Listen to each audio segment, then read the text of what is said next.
go on now to get a comment from you, Brother Peiza, relative to Protocol 7. Before we get there, for the benefit of our public, I want you to explain what indeed is this Protocol 7 and a bit about the history and bring us forward to today, where we, members of the trade union movement, are likely to be signing soon jointly a Protocol 7. So educate us. Listen up. National Trade Union Center, working for the good of all.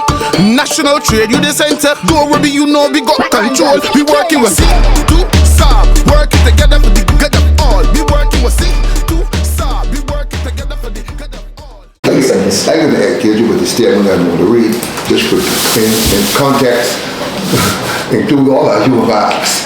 So bear with me. It may be I think that you, at the end of the day, you would want to have this statement for, I can call it for newsworthiness in terms of what we will provide for you.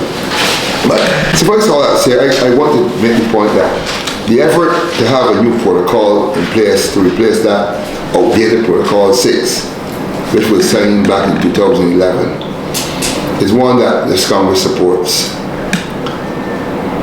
CTUSAB acknowledges that it was represented on the drafting committee of Protocol 7 by yours truly, and is pleased that the work has been advanced to the point to having this protocol signed in short order. We all have some concerns about the intended document, which we must bring to the public's attention.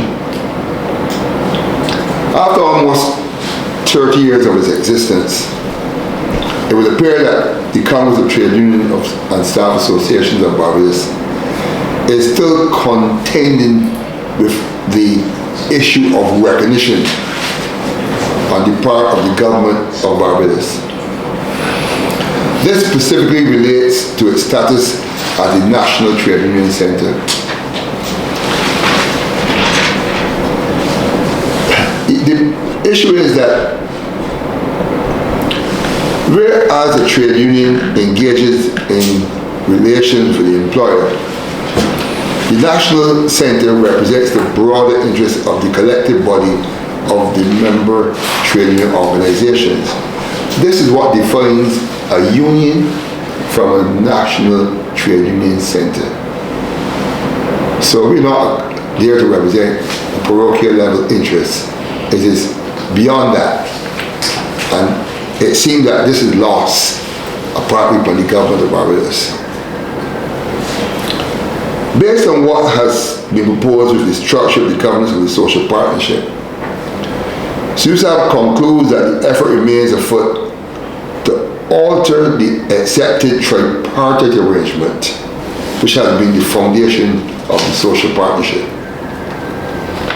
In making reference to the draft, I should say, of Protocol 7, re-administration of the social partnership structure, Section 27 Subcommittee of the Social Partnership, and the quote what it reads, a subcommittee of the social partners, herein called the subcommittee, comprising 3 ministers, one of whom shall be the chairman, the head of the civil service, director of finance and economic affairs, the permanent secretary of the public service, director general of human resources, the permanent secretary in the Ministry of Labor, the chief labor officer, and an equal number of persons from several most representative organizations of employers and workers.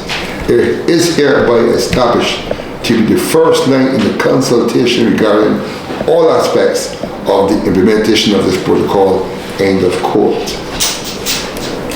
Whereas CTUSAB looks forward to the signing of Protocol 7, is expecting that this will take place in an appropriate form, as was done for Protocol 1 and up to Protocol 5. It is important that the significance of this event is not lost in the social atmosphere of frolic and merriment. I want to make absolutely clear that CTUSAB believes that there has been a practice, and we know what observes.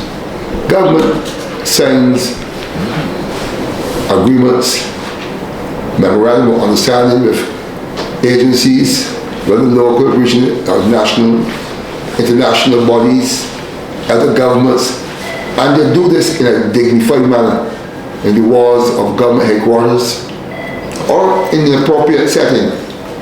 But to tell us to come in a jump and wave setting to sign the protocol is a total disrespect for a document like this, which serves as part of the national governance.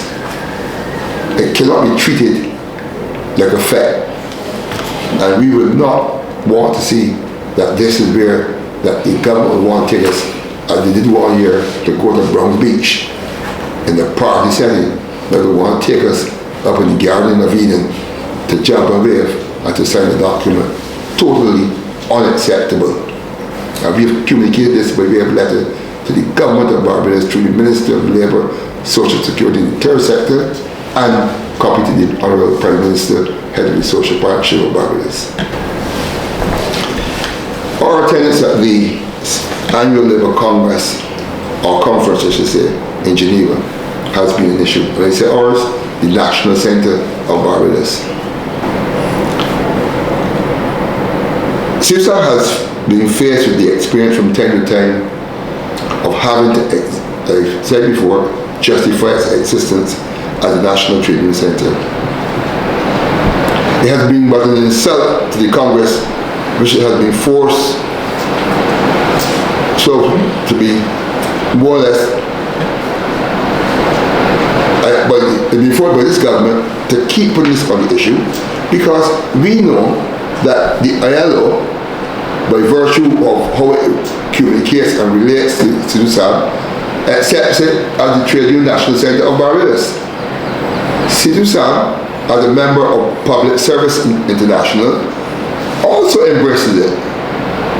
Now, these two international bodies that represent the world's leadership in terms of labour don't question CTUSAB status as a national centre. But the government of Barbados, when it is convenient to it, embraces CTUSAB. And when it feels like it asks us, are you the outside child? That's the question that asks us. Who are you?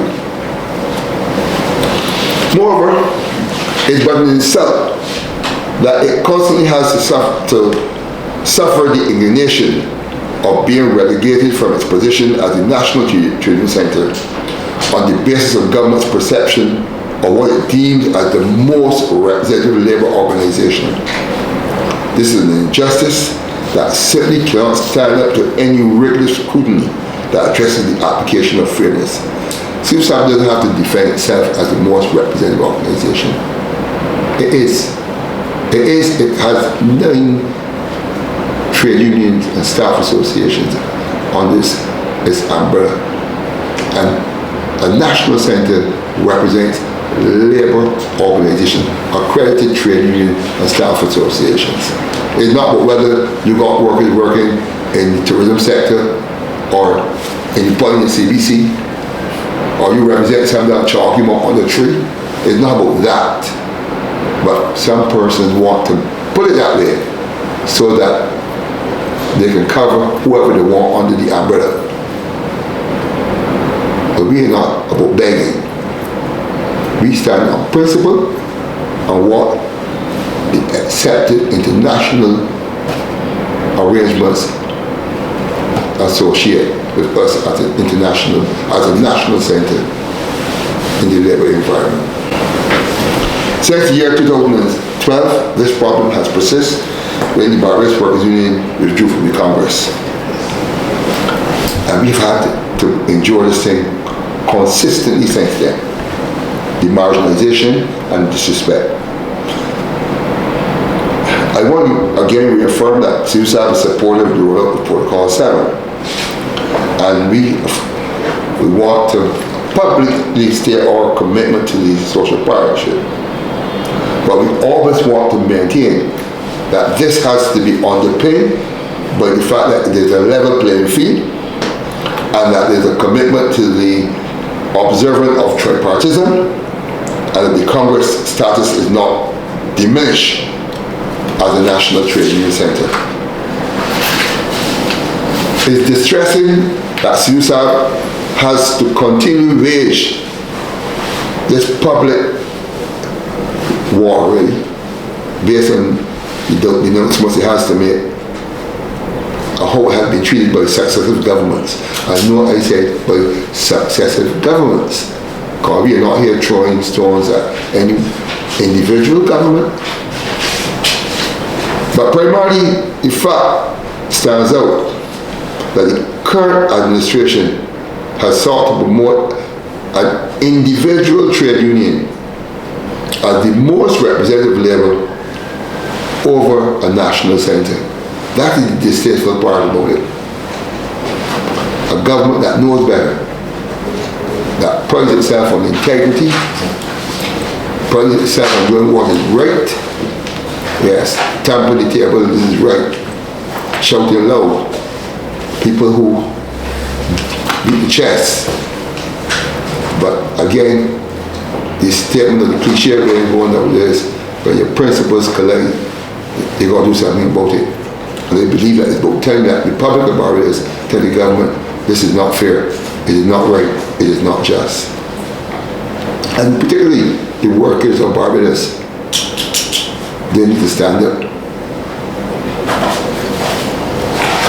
This Congress is deeply troubled by the continued disregard shown by the government by its repeated requests for fair and reasonable accommodation regarding being part of the delegation to attend the annual Labour Conference in Geneva.